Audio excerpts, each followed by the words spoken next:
തെസ്സലോനിക്കർക്ക് എഴുതിയ 1-ാമത്തെ ലേഖനം 5-ാം അധ്യായം 19-ാം വചനം പറയാണ്, ആത്മാവിനെ നിങ്ങൾ നിർവീര്യമാക്കരുത്.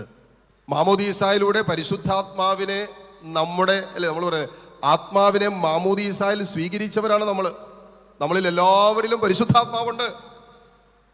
ഹല്ലേലൂയ. ശ്രമത്തിൽ പറഞ്ഞേ ഹല്ലേലൂയ, ഹല്ലേലൂയ.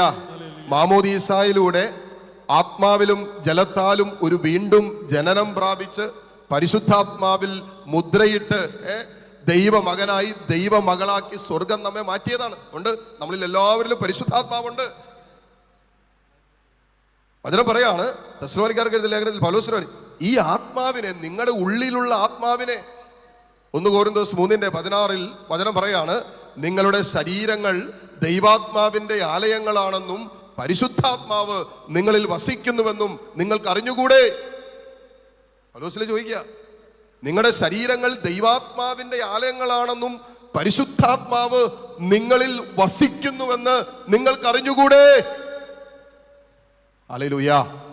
അപ്പൊ ഈ ഉള്ളിലുള്ള പരിശുദ്ധാത്മാവിനെ ഉണരല്ലേ, ഈ 1 യോഹന്നാൻ 4:4 യോഹന്നാൻ ശ്ലീഹ പറയുന്ന ഒരു കാര്യമുണ്ട്, കുഞ്ഞുമക്കളെ, നിങ്ങൾ ലോകത്തിന്റെ മേൽ വിജയം വരിച്ചവരാണ്, സകല വ്യാജ പ്രവാചകന്മാരെയും നിങ്ങൾ കീഴ്പ്പെടുത്തിയിരിക്കുന്നു. എന്നിട്ട് പറയാണ്, എന്തെന്നാൽ നിങ്ങളുടെ ഉള്ളിലുള്ളവൻ ലോകത്തിലുള്ളവനേക്കാൾ വലിയവനാണ്. ആരാ ഉള്ളിലുള്ളതാരാ? ഹലോ, ഉറക്കെ പറ, ഉള്ളിലുള്ളതാരാ? പരിശുദ്ധാത്മാവ്. നിങ്ങളുടെ ഉള്ളിലുള്ള പരിശുദ്ധാത്മാവ് ലോകത്തിലുള്ളവനേക്കാളും വലിയവനാണ്. ലോകത്തിലുള്ളവനാരാ? 1 യോഹന്നാൻ 5:19 യോഹന്നാൻ ശ്ലീഹ പറയും, ലോകം മുഴുവനും ദുഷ്ടന്റെ ശക്തി വലയത്തിലാണെന്ന് നിങ്ങൾ അറിഞ്ഞുകൊള്ളുവിൻ. അപ്പോ കൃത്യമായിട്ട് യോഹന്നാൻ ശ്ലീഹ പറയാണ്, നിങ്ങളുടെ ഉള്ളിലുള്ളവൻ ലോകത്തിലുള്ളവനേക്കാളും വലിയവനാണ്. ഇനി എൻ്റെ ചോദ്യം, ലോകത്തിലുള്ളവനാണോ നിന്റെ ഉള്ളിലുള്ളവനാണോ വലിയവൻ? പറ. ആണോ അല്ലയോ?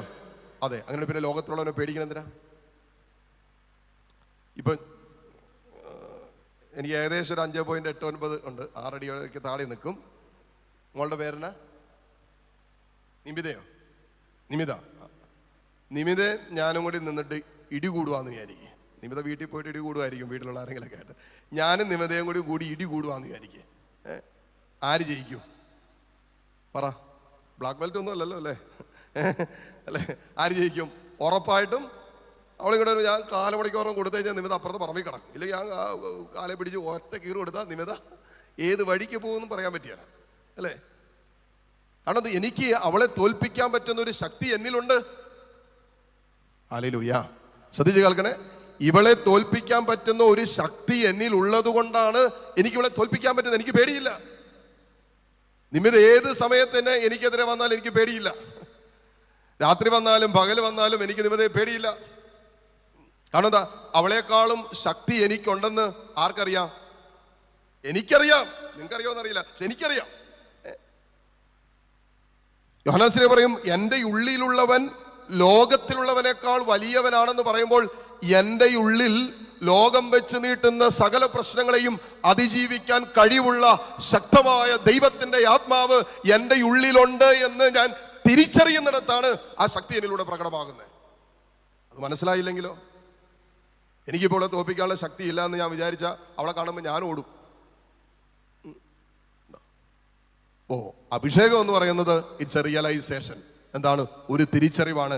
എൻ്റെ ഉള്ളിൽ ദൈവം നിക്ഷേപിച്ചിരിക്കുന്ന ദൈവത്തിന്റെ ആത്മാവ് ലോകത്തിന്റെ മേൽ വിജയം വരിക്കാൻ ശക്തിയുള്ള ആത്മാവാണ്. എത്രയോ ജീവിതങ്ങളാണ് നമ്മുടെ കൺമുമ്പിൽ സാക്ഷ്യ ജീവിതം നയിക്കുന്നത്.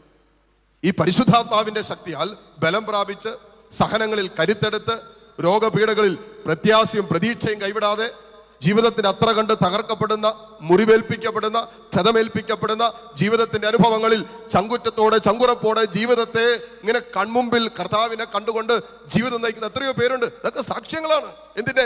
ഉള്ളിലുള്ള പരിശുദ്ധാത്മാവ് ലോകത്തിലുള്ളവനേക്കാൾ വലിയവനാണെന്നുള്ളതിന്റെ സാക്ഷ്യങ്ങൾ നമ്മുടെ ചുറ്റുമുണ്ട്. സർവ്വതി പറയാം ഹല്ലേലൂയ, ഹല്ലേലൂയ. നമ്മുടെ ചുറ്റുമുണ്ട്. എത്ര പേരുണ്ട്? ക്യാരിസ് ഈ കഴിഞ്ഞ 10-15 വർഷം കൊണ്ട് എത്രയോ ജീവിതങ്ങൾ, എത്ര കുടുംബങ്ങളെ, എത്രയോ പേരെ വെന്റിലേറ്ററിന്റെ ICUയുടെ നടുവിൽ എത്രയോ പേര് മരണാസന്നരായി കിടക്കുന്നവരെയൊക്കെ ജീവിതം കൊണ്ട് കണ്ടിട്ടുണ്ട്. വലിയ സന്തോഷത്തോടും പ്രതീക്ഷയോടും തെല്ലാനന്ദത്തോടൊക്കെ മരണത്തെ പുൽകുന്നവരെ കണ്ടിട്ടുണ്ട്. ക്യാൻസറിന്റെയും മാരകമായ രോഗത്തിന്റെയും നടുവിലും പ്രതീക്ഷ കളയാതെ, പ്രത്യാശ കളയാതെ ആ സഹനം കർത്താവിന്റെ സഹനത്തോട് ചേർത്ത് വെച്ചുകൊണ്ട് സുന്ദരമായ ജീവിതത്തിന്റെ അനുഭവങ്ങളായി ആ അവസാന കാലങ്ങളെ കണ്ട് ജീവിതത്തെ നേരിട്ടവരെ ഈ കണ്ടിട്ടുണ്ട്. എബ്രായർക്കെഴുതിയ ലേഖനം അതിന്റെ 12-ാം അധ്യായം 1 മുതലുള്ള വചനങ്ങളിൽ, എബ്രായർക്കെഴുതിയ ലേഖനം 12-ന്റെ 1 മുതലുള്ള വചനങ്ങളിൽ എഴുതി വെച്ചിരിക്കുന്ന ഇങ്ങനെയാണ്: നമുക്ക് ചുറ്റും സാക്ഷികളുടെ വലിയ സമൂഹമുള്ളതിനാൽ. തുടങ്ങുന്നിങ്ങനെ: നമുക്ക് ചുറ്റും സാക്ഷികളുടെ വലിയ സമൂഹമുള്ളതിനാൽ. കണ്ണു തുറന്ന് നോക്കണം കാണണമെങ്കിൽ. ഇന്ന് നമ്മൾ അല്ലെ അന്ത്യോക്യയിലെ വിശുദ്ധ ഇഗ്നേഷ്യസിന്റെ തിരുനാൾ ആഘോഷിച്ചു. ജീവിതം കൊടുത്തതാ, കർത്താവിന് വേണ്ടി രക്തം ചിന്തി മരിച്ചതാ. എത്രയോ രക്തസാക്ഷികൾ സഭയിലുണ്ടെന്നറിയാവോ? ഞാൻ ഏതാനും നാളുകൾക്ക് മുമ്പ് സൺഡേ ശാലം വായിച്ചപ്പോ അതിന് എഴുതി വെച്ചിരിക്കുന്നത് 1,10,00,000-ലധികം വരുന്ന രക്തസാക്ഷികൾ സഭയിലുണ്ട്. ഹല്ലേലൂയ. സർവ്വത്ത് പറഞ്ഞേ ഹല്ലേലൂയ, ഹല്ലേലൂയ. ഇന്നിപ്പോ അതിന്റെ എണ്ണം വർദ്ധിച്ചു കേട്ടോ. കാബൂളിലും മൊസൂളിലും ആഫ്രിക്കൻ രാജ്യങ്ങളിലൊക്കെ ഓരോ ദിവസവും എത്രയോ പേരാണ് സുവിശേഷത്തിന് വേണ്ടി, ദൈവരാജ്യത്തിന് വേണ്ടി കഴുത്തിന് മീതെ തല നഷ്ടപ്പെട്ടുകൊണ്ടിരിക്കുന്നത്. എന്തിന്? നമ്മുടെ ഭാരതത്തിൽ തന്നെ നോർത്ത് ഇന്ത്യയില്, ഒറീസയിലും കണ്ടമാലിലൊക്കെ എത്രയോ പേരാണ്, എത്രയോ ക്രിസ്ത്യാനികളാണ് യേശുവിൽ വിശ്വസിച്ചു എന്നുള്ള ഒറ്റ കാരണം കൊണ്ട് മരിക്കേണ്ടി വന്നത്. ഒറ്റ കാരണം, യേശുവിൽ വിശ്വസിച്ചു എന്നുള്ള ഒറ്റ കാരണം കൊണ്ട് മതേതര രാജ്യമായ ഇന്ത്യയിൽ കഴുത്തറക്കപ്പെട്ടില്ലേ? ഹല്ലേലൂയ. അപ്പോൾ നമ്മൾ കണ്ണു തുറന്ന് നോക്കിയാൽ നമുക്ക് ചുറ്റും അനേകം സാക്ഷികളുണ്ട്. വലിയ പ്രശ്നത്തിന്റെ നടുവിൽ വിശുദ്ധ ജീവിതം നയിച്ചവര്, സഹനത്തിന്റെ ആ തീവ്ര ദുഃഖത്തിന്റെ ഒക്കെ നടുവിലും വിശുദ്ധ ജീവിതം കൈവിടാതെ സൂക്ഷിച്ച അനേകം കോടാനുകോടി വിശുദ്ധര് സഭയ്ക്കുണ്ട്. ഹല്ലേലൂയ. അതുകൊണ്ടാണ് ഹെബ്രായർക്കെഴുതിയ ലേഖനത്തിൽ പറയുന്നത് നമുക്ക് ചുറ്റും സാക്ഷികളുടെ വലിയ സമൂഹമുള്ളതിനാൽ. പിന്നെ പറയുന്ന വാക്ക് ശ്രദ്ധിക്കണേ: നമ്മെ വിഷമിപ്പിക്കുന്ന പാപവും ഭാരവും നമുക്ക് നീക്കിക്കളയാം. എന്താ പറയുന്നേ? നമുക്ക് ചുറ്റും ഇത്രയും സാക്ഷികൾ നമ്മുടെ മുമ്പിൽ നിൽക്കുമ്പോൾ, അവരുമായിട്ട് തട്ടിച്ചു നോക്കുമ്പോൾ നമ്മുടെ സഹനങ്ങളും വേദനകളും ഒന്നുമല്ല. നമുക്കിവിടെ നമ്മുടെ സഹനം എന്താ? ജോലിയില്ലാത്തത്, വിവാഹം നടക്കാത്തത്, കുഞ്ഞുങ്ങളില്ലാത്തത്, ശരീരത്തിൻ്റെ എവിടെയൊക്കെയുള്ള രോഗങ്ങൾ, ഇതൊക്കെയാണ് നമ്മുടെ വേദനകൾ. ചിലപ്പോൾ ചില സാമ്പത്തിക ബുദ്ധിമുട്ടുകൾ, ഞെരുക്കങ്ങൾ, പഠന മേഖലകൾ, വിദേശ യാത്രയുമായി ബന്ധപ്പെട്ട് അനുഭവിക്കുന്ന പ്രശ്നങ്ങൾ, ഇതൊക്കെയാണ് നമ്മുടെ പ്രശ്നങ്ങൾ. കുറച്ചങ്ങോട്ട് മാറിയാൽ, നോർത്ത് ഇന്ത്യയിലേക്ക് പോയാൽ, ചില ആഫ്രിക്കൻ രാജ്യങ്ങളിലേക്ക് പോയാൽ അവിടെ സഹനം എന്താണെന്നറിയാവോ? സുവിശേഷം ജീവിക്കാൻ പറ്റാത്തത് സഹനമാണ്. യേശുവിനെ ഏകരക്ഷകനായി പ്രഖ്യാപിക്കാൻ പറ്റാത്ത സഹനമാണ്. യേശു എന്നുള്ള വാക്ക് ഉച്ചരിക്കാൻ പോലും സ്വാതന്ത്ര്യമില്ലാത്തവരുണ്ട്. യേശുവിനെ ഏറ്റുപറഞ്ഞാൽ ശിരസിന് മീതെ തല നഷ്ടപ്പെടുന്ന ജീവിതങ്ങളുണ്ട്. നമ്മുടെ ഭാരം, നമ്മുടെ വേദന, നമ്മുടെ വിഷമം എന്നൊക്കെ പറഞ്ഞാൽ ഭൗതിക ജീവിതവുമായി ബന്ധപ്പെട്ടതാ. എന്നാൽ അതിനേക്കാൾ ഉന്നതമായ സഹനത്തിലൂടെ കടന്നു പോകുന്നവരുണ്ട്. സുവിശേഷത്തിന് വേണ്ടി, ദൈവരാജ്യത്തിന് വേണ്ടി, ആത്മരക്ഷയ്ക്ക് വേണ്ടി, അപരന്റെ ആത്മാക്കളുടെ രക്ഷയ്ക്ക് വേണ്ടി ജീവൻ കൊടുക്കാൻ തയ്യാറായി നിൽക്കുന്ന, സഹനമെടുക്കുന്ന പൗലോസ് അപ്പോസ്തലനെ പോലെ ജീവിതത്തിന്റെ ഏടുകളിൽ നിരന്തരമായ വേദനകളിലും സഹനങ്ങളിലൂടെ കടന്നുപോയ നിരവധി വിശുദ്ധാത്മാക്കൾ ഇന്നും നമ്മുടെ ചുറ്റുപാടും ജീവിച്ചിരിപ്പുണ്ട്. ഹല്ലേലൂയ. സർവ്വത്തിൽ പറയാമോ? Hallelujah, hallelujah. അതുകൊണ്ടല്ലേ നമ്മൾ പറയുന്നത് സഭയെ ഒരിക്കലും തകർക്കാൻ പറ്റില്ല എന്ന്. കത്തോലിക്ക സഭയെ നമുക്ക് ഒരിക്കലും തകർക്കാൻ പറ്റില്ല. ഈശോ പോലും പറഞ്ഞു, പത്രോസേ, ഈ പാറമേൽ ഞാൻ എൻ്റെ സഭ പണിയും, ഒരു നരക കവാടങ്ങളും ഇതിനെതിരെ പ്രബലപ്പെടുകയില്ല. സഭയെ തകർക്കാൻ പറ്റില്ല. കാരണം എന്താ? ഈ ജീവിച്ചിരിക്കുന്ന, കാണപ്പെടുന്നതും മാത്രമല്ല സഭ. നമ്മൾ എപ്പോഴും മനസ്സിലാക്കിക്കൊള്ളണം. സഭയ്ക്ക് 3 മാനങ്ങളുണ്ട്. 3 മാനങ്ങൾ. 1 വിജയസഭ, 2 പറ സഹനസഭ, 3 സമരസഭ. ശ്രദ്ധിച്ചോളെ, സഭയ്ക്ക് 3 മാനങ്ങളുണ്ട്. അത് 3ഉം കൂടി കൂടുന്നതാണ് നമ്മൾ പറയുന്ന കത്തോലിക്ക സഭ, അല്ലെങ്കിൽ ശ്ലൈഹിക പാരമ്പര്യമുള്ള സഭ. യേശുക്രിസ്തുവിലൂടെ ആരംഭിച്ച പെന്തക്കുസ്ത ദിനത്തിൽ ആരംഭിച്ച് ശ്ലൈഹിക പാരമ്പര്യത്തിലൂടെ പത്രോസിന്റെ പിൻഗാമികളായി ഇന്ന് എത്തി നിൽക്കുന്ന ഫ്രാൻസിസ് മാർപ്പാപ്പ വരെയുള്ള കൃത്യമായ ശ്ലൈഹിക പാരമ്പര്യമുള്ള, വേർപിരിയാത്ത ഒരു ശ്ലൈഹിക പാരമ്പര്യമുള്ള ഏക കത്തോലിക്ക സഭ. 3 മാനങ്ങളുണ്ട്. അതൊന്നാണ് വിജയസഭ. ഈ ലോകത്ത് നമ്മെ പോലെയൊക്കെ ജീവിച്ച് വിജയം വരിച്ച് രക്തസാക്ഷികൾ വിശുദ്ധരൊക്കെ അടങ്ങുന്ന വിജയസഭ. 2 സഹനസഭ, ശുദ്ധീകരണ സ്ഥലത്തായിരിക്കുന്ന ആത്മാക്കൾ. 3 സമരസഭ. ആ സമരസഭയുടെ ഭാഗമാണ് നമ്മൾ. സമരം ചെയ്തുകൊണ്ടിരിക്കുക, നമ്മൾ യുദ്ധം ചെയ്തുകൊണ്ടിരിക്കുക. എന്തിനാ? അവനോട് ഐക്യപ്പെടാൻ. ആ യുദ്ധത്തിലാണ് നമ്മൾ. ഇനി ഈ 3-ൽ 2 ഭാഗം അദൃശ്യങ്ങളാണ്, കാണാൻ പറ്റില്ല. കാണാൻ പറ്റുന്ന ഒരു ഭാഗമേ ഉള്ളൂ. ഏത്? സമരസഭ. ഇത് മാത്രമേ നമുക്ക് കാണത്തുള്ളൂ. 3-ൽ 2 ഭാഗങ്ങൾ അദൃശ്യങ്ങളാണ്. വിജയസഭയും സഹനസഭയും അദൃശ്യങ്ങളാണ്. വചനം പറയുന്നത് എന്താണെന്നറിയോ? പൗലോസ് കൊരിന്തോസ്യർക്കെഴുതിയ ലേഖനത്തിൽ എഴുതി വെച്ചിരിക്കുന്നത് അദൃശ്യങ്ങൾ അനശ്വരങ്ങളാണ്, നശിക്കാൻ പറ്റില്ല. ദൃശ്യങ്ങൾ നശ്വരങ്ങളാണ്, കാണപ്പെടുന്ന നശിക്കുക. അതായത് കാണപ്പെടുന്ന ഇപ്പോ ഈ സമരസഭയുടെ ഭാഗമായിരിക്കുന്ന ഞാനും നിങ്ങളൊക്കെ ഒരിക്കൽ നശിക്കും, അതെന്തെങ്കിലും തീരും. പക്ഷേ വിജയസഭയുടെയും സഹനസഭയുടെ ഭാഗമായിരിക്കുന്ന കാണപ്പെടാത്ത അത് ഒരിക്കലും നശിക്കില്ല. കാരണം അദൃശ്യങ്ങൾ അനശ്വരങ്ങളാണ്. അതുകൊണ്ടല്ലേ നിങ്ങളൊന്ന് ആലോചിച്ച് നോക്കിയേ, 2000 വർഷം കഴിഞ്ഞിട്ടും പത്രോസ്ലീഹ മരിച്ചിട്ടില്ല. വർഷങ്ങൾ അല്ലേ, നൂറ്റാണ്ടുകൾ കഴിഞ്ഞിട്ടും അമ്മ ത്രേസ്യ മരിച്ചിട്ടില്ല. വർഷങ്ങൾ കഴിഞ്ഞിട്ടും പാതിരോപ്പിയോ മരിച്ചിട്ടില്ല. തീർന്നിട്ടില്ല, നശിപ്പിക്കാൻ പറ്റില്ല. മദർ തെരേസ മരിച്ചിട്ടില്ല. എത്രയോ വിശുദ്ധര് സഭയില് അല്ലേ, മരിയാഗോരെത്തി, പാതിരോപ്പിയോ, വിശുദ്ധ ജോൺ പോൾ രണ്ടാമൻ, എത്രയോ ഈ അവസാന കാലഘട്ടത്തിലെ. കാരണം അദൃശ്യങ്ങൾ അനശ്വരങ്ങളാണ്. സർവ്വത്ത് പറഞ്ഞേ ഹല്ലേലൂയ, ഹല്ലേലൂയ. അതുകൊണ്ട് തന്നെ എങ്ങനെയൊക്കെ നമ്മൾ സഭയെ നശിപ്പിക്കാൻ നോക്കിയാലും നമ്മളെ കൊണ്ട് പറ്റാവുന്നതൊക്കെ നമ്മൾ ചെയ്യുന്നുണ്ട് സഭ നശിക്കാൻ വേണ്ടി, അല്ലേ? സഭയ്ക്കുള്ളിൽ നിന്നുകൊണ്ട് നമ്മൾ നിരന്തരമായ ദുർമാതൃകകൾ നൽകി യഥാർത്ഥ ക്രിസ്തീയ ജീവിതം നയിക്കാതെ, യേശുക്രിസ്തുവിനോട് ഐക്യപ്പെട്ട് വിശുദ്ധ ജീവിതം നയിക്കാതെ നമ്മൾ ക്രിസ്തുവിന്റെ മൗതിക ശരീരമായ സഭയെ പീഡിപ്പിക്കുന്നുണ്ട്. നമ്മൾ തന്നെ, പുറത്തുനിന്ന് നോക്കണ്ട, ഉള്ളിൽ തന്നെ നമ്മൾ പീഡിപ്പിക്കുന്നുണ്ട്. നമ്മുടെ ഭിന്നതയും നമ്മുടെ കലഹവും നമ്മുടെ സ്വാർത്ഥതയും നമ്മുടെ അശുദ്ധിയും നമ്മുടെ സ്വകാര്യ ജീവിതത്തിന്റെ നമ്മൾ പറയില്ലേ ചില പാപത്തിന്റെ ബന്ധനങ്ങളും ഒക്കെ സഭയ്ക്ക് പരിക്കേൽപ്പിക്കുന്നുണ്ട്. എന്നാൽ ഈ ഉള്ളിൽ നിന്നും മാത്രമല്ല പുറമേ നിന്നും സഭയ്ക്ക് പീഡനങ്ങളുണ്ട്. അത് കഴിഞ്ഞ 2000 വർഷങ്ങളായിട്ടുണ്ട്. അത് ഇന്നും ഇന്നലെ തുടങ്ങിയില്ല.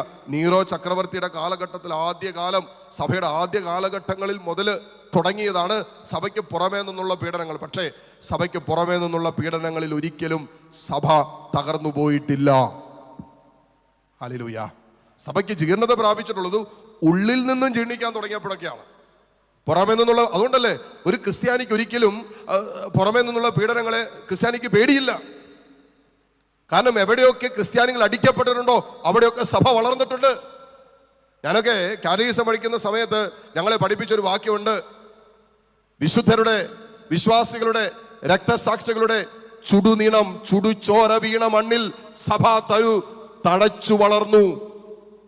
സഭ വളർന്ന അങ്ങനെയാ.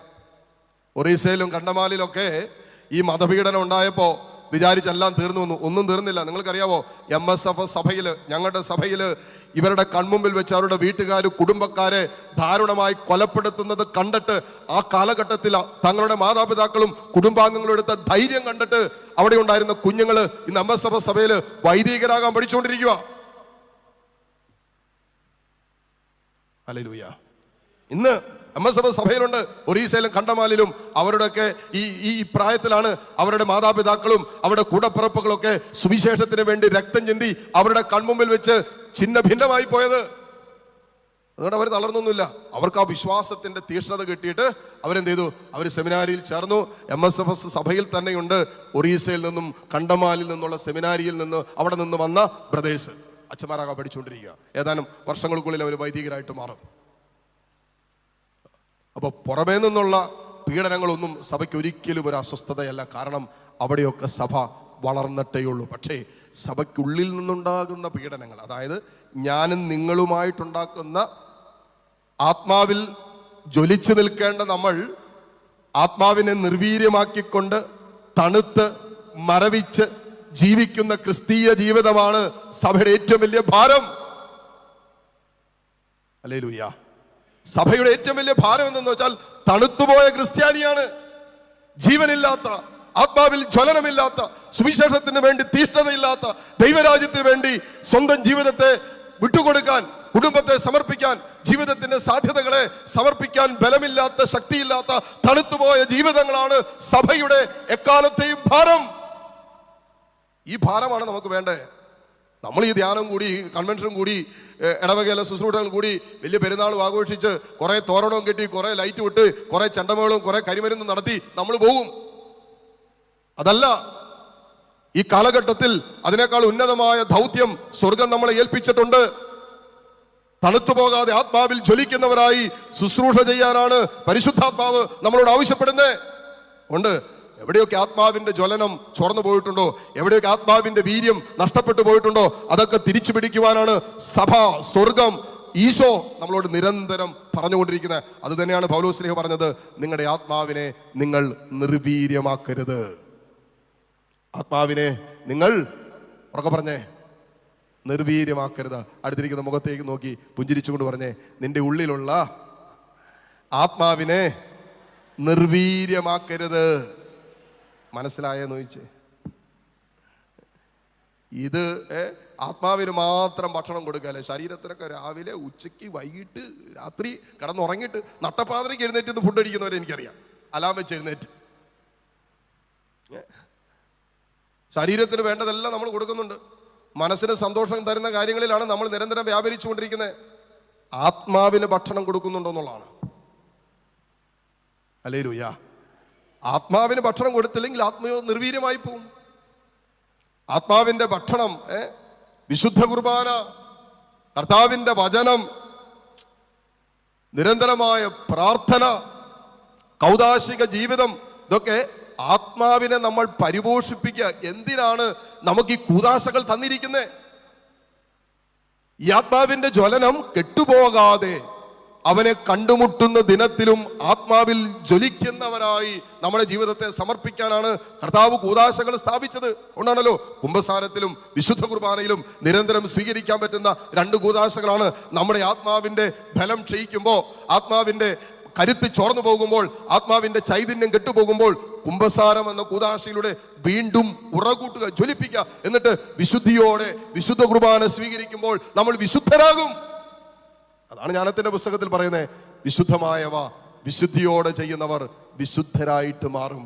വിശുദ്ധിയോടെ വിശുദ്ധ കുർബാന സ്വീകരിക്കുമ്പോൾ നമ്മളിൽ വിശുദ്ധി നിറയാൻ തുടങ്ങും. ഈ സ്വർഗത്തിന്റെ സ്നേഹം നിറയാൻ തുടങ്ങും. സ്വർഗത്തിന്റെ ഒരു പുതിയ അഭിഷേകം നമ്മളിൽ നിറയാൻ തുടങ്ങും. അതുകൊണ്ട് കൗദാശിക ജീവിതം വിട്ടുകൊണ്ടുള്ള ഒരു ജീവിതം ഒരു ക്രിസ്ത്യാനിക്കില്ല. കൂദാശകൾ കളഞ്ഞിട്ടുള്ള ഒരു ജീവിതമില്ല. ആത്മാവിന് നമ്മൾ നിരന്തരം ഭക്ഷണം കൊടുക്കണം. ചിലവരൊക്കെ 5-6 മാസം എത്തുമ്പോഴാണ് കുമ്പസാരിക്കുന്നത്. നമുക്കതൊക്കെ കേൾക്കുമ്പോൾ വല്ലാത്തൊരു ഭാരമാണ്. നമ്മൾ ആഴ്ചയിൽ 1-2 ഒക്കെയാണ് ചില സമയത്ത് കുമ്പസാരിച്ചുകൊണ്ടിരിക്കുന്നത്. ഇത് 6 മാസം 8 മാസം കൂടുമ്പോഴൊക്കെ ചിലർ കുമ്പസാരിക്കുന്നത് പോലും ആത്മാവ് മരിച്ച് മണ്ണോട് മണ്ണാകുമ്പോഴാണ് ചിലർ കുമ്പസാരിക്കുന്ന കാര്യമൊക്കെ ആലോചിച്ചുകൊണ്ടിരിക്കുന്നത്. നിരന്തരമായി കുമ്പസാരിക്കുകയും വിശുദ്ധിയോടെ വിശുദ്ധ കുർബാന സ്വീകരിക്കുകയും ചെയ്യുന്ന ഒരാത്മാവിനെ ശത്രുവിന് തൊടാൻ പോലും പറ്റുകയില്ല. നിന്റെ ശരീരത്തെ അടിക്കാൻ പറ്റുമായിരിക്കും, കുടുംബത്തെ അടിക്കാൻ പറ്റുമായിരിക്കും, നിന്റെ ഭൗതിക സമ്പത്തിനെ ശത്രുവിന് അടിക്കാൻ പറ്റും. പക്ഷേ നിന്റെ ജീവനെ, നിന്റെ ആത്മാവിനെ തൊടാൻ ശത്രുവിന് പറ്റില്ല. കാരണം നീ വിശുദ്ധ കുർബാനയാൽ അവന്റെ പരിശുദ്ധ രക്തത്തിന്റെ കോട്ടയ്ക്കുള്ളിൽ നീ സുരക്ഷിതനാണ്. ആ കോട്ട തകർക്കാൻ, യേശുവിന്റെ രക്തത്തിന്റെ കോട്ട തകർക്കാൻ ഒരു ശത്രുവിനും സാധ്യമല്ല.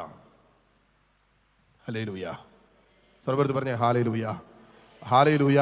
അതുകൊണ്ടല്ലേ നിങ്ങൾ കുടുംബാംഗങ്ങളെല്ലാവരും കുമ്പസാരിച്ച് ഈ തിരുനാളിന് എടുക്കേണ്ട ഏക ഡിസിഷൻ ഞാൻ പറയും, എല്ലാ കുടുംബാംഗങ്ങളെല്ലാവരും കുമ്പസാരിക്കുകയും, ഇപ്പം ഈ ദിവസങ്ങളിൽ പറ്റിയില്ലെങ്കിൽ എവിടെയെങ്കിലും പോയി കുമ്പസാരിക്കുകയും ഈ നൊവേനയുടെയും തിരുനാളിൻ്റെയും ദിനങ്ങളിൽ വിശുദ്ധ കുർബാന സ്വീകരിക്കുകയും ചെയ്താൽ നിങ്ങളുടെ കുടുംബത്തിൽ വർഷങ്ങളായി കിടക്കുന്ന ശത്രുവിൻ്റെ പീഡകള്, നാളുകളായി നിങ്ങളെ, നിങ്ങളുടെ കുടുംബങ്ങളെ പീഡിപ്പിച്ചുകൊണ്ടിരിക്കുന്ന കെട്ടുകള്, നിങ്ങൾ അനുഭവിച്ചുകൊണ്ടിരിക്കുന്ന ഞെരുക്കങ്ങള്, നിങ്ങളുടെ ആത്മാവിനേൽക്കുന്ന പീഡനങ്ങള്, ശരീരം അനുഭവിക്കുന്ന ദുർപീഡനങ്ങളുടെ എല്ലാം കെട്ടുകൾ അടിയുന്നുള്ളതിന് ഒരു സംശയവും വേണ്ട. പിന്നെ നിങ്ങളുടെ ആത്മാവിനെ ശത്രു തൊടാൻ പറ്റില്ല. നിങ്ങളെ നിരാശയിലേക്ക് പിശാചിനെ നയിക്കാൻ പറ്റില്ല. ഭയത്തിലേക്ക് നിങ്ങളെ നയിക്കാൻ പറ്റില്ല. ആകുലതകളിലേക്ക് നിങ്ങളെ നയിക്കാൻ പറ്റില്ല. ആത്മഹത്യ ചിന്തകളിലേക്കൊന്നും ശത്രുവിനെ നിങ്ങളെ നയിക്കാൻ പറ്റില്ല. കാരണം നിങ്ങളുടെ ആത്മാവ് യേശുവിൻ്റെ രക്തം കൊണ്ട് കോട്ട തീർക്കപ്പെട്ട് കഴിഞ്ഞു. പിശാചിനെ തൊടാൻ പറ്റില്ല.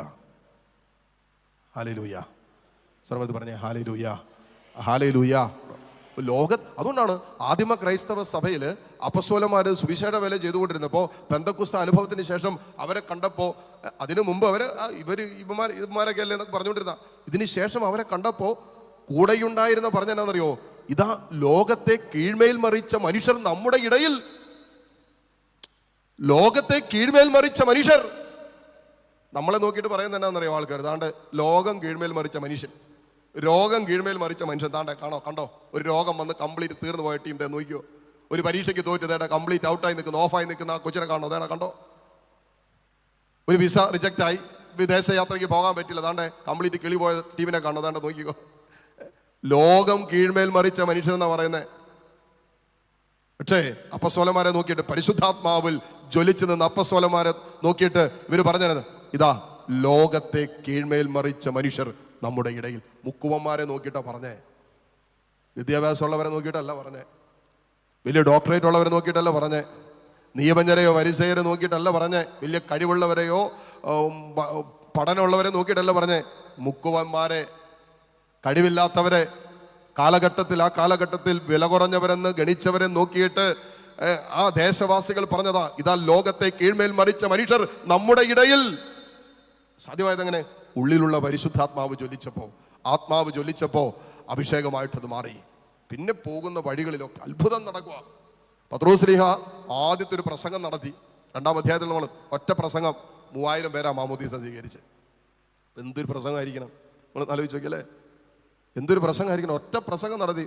ഒരു പരിചാരികയുടെ പേര് പോലും എഴുതിയിട്ടില്ലാത്ത ഒരു പരിചാരികയുടെ മുമ്പിൽ, അയ്യോ ഇവനെ ഞാൻ അറിയലേ, ആരാണവൻ, ഞാൻ കണ്ടിട്ട് പോലും ഇല്ലേ എന്ന് പറഞ്ഞ പത്രോസിന് ആത്മാവ് നിറഞ്ഞപ്പോൾ ധൈര്യം കിട്ടി.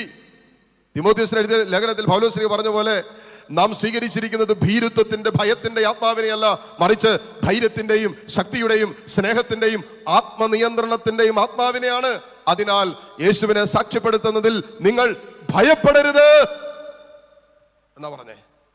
ഈ ആത്മാവ് നിറയുമ്പോഴാണ് സുവിശേഷം പ്രസംഗിക്കാൻ, യേശുവിന് സാക്ഷിയാകാൻ, ലോകത്ത് യേശുവിന്റെ സ്വന്തമായി ജീവിക്കാനുള്ള ഒരു അഭിഷേകം, കരുത്ത് ഒരു ദൈവ പൈതൽ സ്വീകരിക്കുന്നത് ഈ ആത്മാവിൽ ഒരുവൻ അഭിഷേകം പ്രാപിക്കുമ്പോഴാണ്, ആത്മാവിൽ ഒരുവൻ നിറഞ്ഞു നിൽക്കുമ്പോഴാണ്. അതുകൊണ്ട് പത്രോസ് ഇറങ്ങിയിട്ട് ഒരു പ്രഭാഷണം നടത്തി. 3000 പേര്.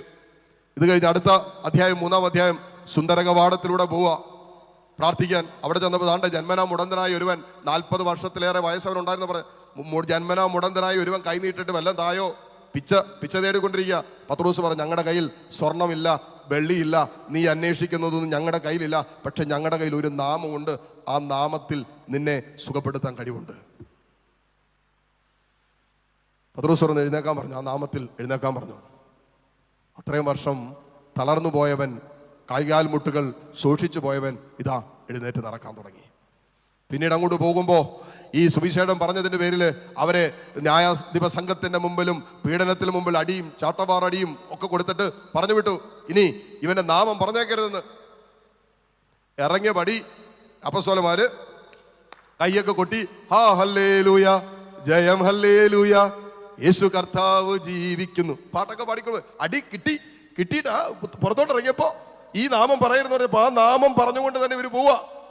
5-ാം അധ്യായത്തിലേക്ക് വരുമ്പോ പത്രോസ് നടന്നു പോകുമ്പോൾ, 15 മുതലുള്ള വചനം വായിക്കുമ്പോൾ, പത്രോസ് നടന്നു പോകുമ്പോൾ ഒരു അഭിഷേകത്തിന്റെ ഗ്രോത്ത് കാണണേ. അഭിഷേകം. പത്രോസ് നടന്നു പോകുമ്പോൾ വഴിയോരങ്ങളിൽ കൊണ്ടുവന്ന് രോഗികളെ, തളർന്നു പോയവരെ, പിശാച് ബാധിതരൊക്കെ കടത്തി. എന്തിനാ? പത്രോസിന്റെ നിഴലടിക്കുമ്പോൾ എന്നാ സംഭവിക്കുന്നത്? നിഴലടിച്ച് സകലരും സൗഖ്യം പ്രാപിക്കാൻ തുടങ്ങി. കണ്ടോ അഭിഷേകമുള്ളതിന്റെ വ്യത്യാസം? കണ്ടോ? നമ്മുടെയൊക്കെ നിഴലടിക്കുമ്പോൾ ചിലരുടെ സൗഖ്യം പോകും, അല്ലേ? അതാണ് സംഭവിച്ചുകൊണ്ടിരിക്കുന്നത്. ചിലരൊക്കെ വീട്ടിൽ വന്ന് കയറുമ്പോൾ ബാക്കിയുള്ളവരുടെ സമാധാനവും പോവും, സൗഖ്യവും പോവും. അത് അഭിഷേകമുള്ളത് ആത്മാവുള്ളതിന് ഇല്ലാത്തതിന് വ്യത്യാസമാണ്.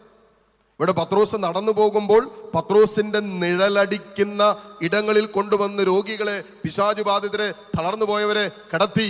വചനം പറയാണ്, പത്രോസ് നടന്നു പോകുമ്പോൾ പിന്നെ അവിടെ കൈവപ്പ് പ്രാർത്ഥനയില്ല, അവിടെ സുവിശേഷ പ്രഘോഷണമില്ല, അവിടെ തൈലാഭിഷേക ഒന്നുമില്ല. പത്രോസ് ചുമ്മാ വഴിയോരങ്ങളിലൂടെ നടന്നു പോകാൻ തുടങ്ങി. പത്രോസിന്റെ നിഴലടിച്ചവരെല്ലാം സൗഖ്യം പ്രാപിക്കാൻ തുടങ്ങി. അങ്ങനെയെങ്കിൽ ജീവിക്കുന്നവനായ കർത്താവിൻ്റെ ദിവ്യകാരുണ്യത്തിൻ്റെ നിഴലിലായിരിക്കുന്ന നിങ്ങൾ, ആത്മാവ് നിങ്ങളിൽ ജ്വലിച്ചാണ് നിൽക്കുന്നതെങ്കിൽ നിശ്ചയമായും ഈ തണലിൽ, ഈ നിഴലിൽ, ഈ സായാഹ്നത്തിൽ ഒരു പുതിയ അഭിഷേകം ഈ ജനത്തിൻ്റെ മേൽ, നിങ്ങളുടെ മേൽ, നമ്മുടെ തലമുറകളുടെ മേൽ വെളിപ്പെടുമെന്നുള്ളതിന് ഒരു സംശയവും വേണ്ട. ഹല്ലേലൂയ. സർവ്വത് പറഞ്ഞേ ഹല്ലേലൂയ, ഹല്ലേലൂയ. അതുകൊണ്ട് നമുക്ക് പണ്ടത്തെ അഭിഷേകം പോരാ ഈ കാലഘട്ടത്തിൽ ജീവിക്കാൻ. അത്രമാത്രം ശത്രു അക്രമാസക്തനാകുകയും അത്രമാത്രം തിന്മ പെരുകയും നമ്മുടെ വിരൽ തുമ്പിൽ പോലും പാപം ചെയ്യാനുള്ള സാധ്യതയുള്ളൊരു കാലഘട്ടത്തിലാണ് നമ്മളും നമ്മുടെ തലമുറകളും ജീവിക്കുന്നത്. ഇന്നലകളുടെ വിശുദ്ധിയും പറഞ്ഞുകൊണ്ട്, ഇന്നലകളുടെ അഭിഷേകം പറഞ്ഞുകൊണ്ട് ഈ കാലഘട്ടത്തിൽ പിടിച്ചു നിൽക്കാൻ പറ്റില്ല. ഞാൻ പണ്ട് വലിയ ശുശ്രൂഷ ചെയ്തുകൊണ്ടിരുന്നതാണ്, പണ്ട് ഒത്തിരി പ്രാർത്ഥിച്ചുകൊണ്ടിരുന്നതാണ്, പണ്ട് വചനം പറഞ്ഞുകൊണ്ടിരുന്നതാണ്, പണ്ടൊന്നും പറഞ്ഞുകൊണ്ടിരുന്നാൽ ഈ കാലഘട്ടത്തിൽ പിടിച്ചു നിൽക്കാൻ പറ്റില്ല. ഇന്നിൻ്റെ പ്രതിസന്ധിയെ, ഇന്നിൻ്റെ പ്രതികൂലങ്ങളെ, ഇന്ന് ശത്രു വിതയ്ക്കുന്ന അവൻ്റെ വഞ്ചനകളെ തിരിച്ചറിയാനുള്ള സുവിശേഷത്തിൻ്റെ കരുത്ത് ഇന്നുണ്ടോ എന്നുള്ളതാണ് ചോദ്യം. ഈ അഭിഷേകം നമുക്ക് വേണ്ടത്, ഇന്നിൽ ജീവിക്കാനുള്ള അഭിഷേകം. ഫ്രാൻസിസ് മാർപ്പാപ്പ പറയും, living in the spirit is living the present. ഇന്നിൽ ജീവിക്കുന്നതാണ് പരിശുദ്ധാത്മാവിലുള്ള ജീവിതം. ഇന്നിൽ യേശുവിനോട് ഐക്യപ്പെട്ട് അവൻ്റെ ഹിതമനുസരിച്ച് അവൻ്റെ ആഗ്രഹത്തിനൊത്ത് ഒരുവൻ തൻ്റെ ജീവിതത്തെ ക്രമപ്പെടുത്തുന്നതാണ് പരിശുദ്ധാത്മാവിലുള്ള ജീവിതം. ഒരു രോഗം വരുമ്പോൾ, ഒരു സഹനം വരുമ്പോൾ, ജീവിതത്തിൽ ഒരിക്കലും പ്രതീക്ഷിക്കാതെ അവരിൽ നിന്നുണ്ടാകുന്ന നൊമ്പരങ്ങൾ ഏറ്റെടുക്കേണ്ടി വരുമ്പോൾ പരിശുദ്ധാത്മാവിൽ ഒരുവൻ ജീവിക്കുന്നെങ്കിൽ ആ അനുഭവത്തെ യേശുവിനോട് ചേർത്ത് വെച്ച് സ്വീകരിക്കാനുള്ള ഒരു അനോയിന്റിങ്, ഒരു അഭിഷേകം അവൻ്റെ ഉള്ളിലുണ്ട്. അത് വെളിപ്പെടാൻ തുടങ്ങും.